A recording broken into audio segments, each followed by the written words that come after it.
Because he was living in Ibadan, I would drive to Lagos with his in his jeep. A small jeep that was just like what we call Marwa now, the tricycle, but it was light. It was very light, and many times it would fall into the ditch and we just pull it out.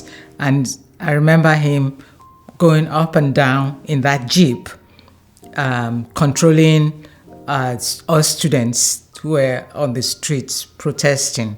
So I remember that vividly. It was ruthless. You know, I think maybe it was an MG or something. It looked like those jeeps that you see in the American war movies. No, he had one before then. Oh, before that one. It had plastic windows.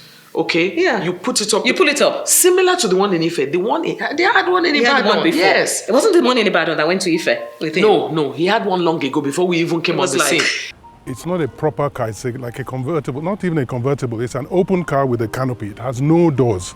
Very unique, the only one, I think probably the only one in Nigeria. And that's what Dad used to drive around. So we'll come running down here. When is Dad coming? When is Dad coming? We'll be looking, trying to see under the trees and see Dad coming home.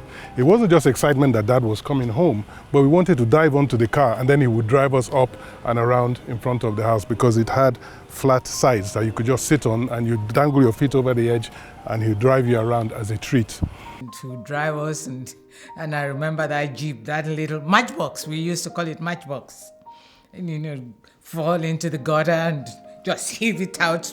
It's back on the road and it's going. So I had that moment, connection with him. And her dad would... It was like the Second World War. He'd drive up to the house in Oshosa and he's come to pick her and so on. And her horrified dad would look at her and be like, hey, he's a teacher and church organist. Look at this, the person that my daughter is dating.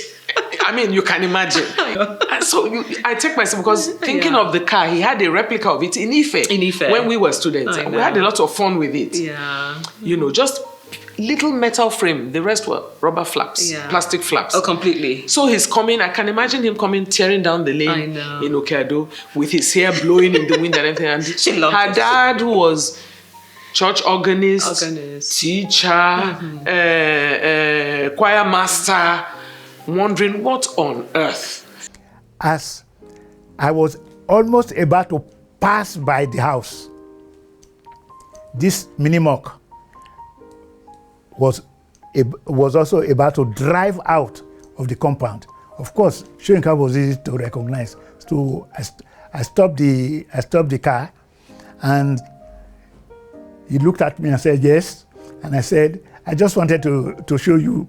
Of course, I brought out the poem very quickly and handed them over to him. I very much pity the younger generation that they could not do what we did in those days. They could not just on a whim or simply because some event is happening in Enugu and you are in Lagos, simply jump into a car and drive to Enugu. You have to plan, you have to be careful how you go, you have to watch your back.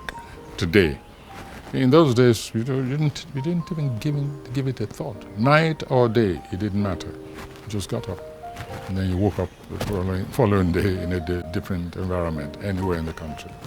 So it's very sad.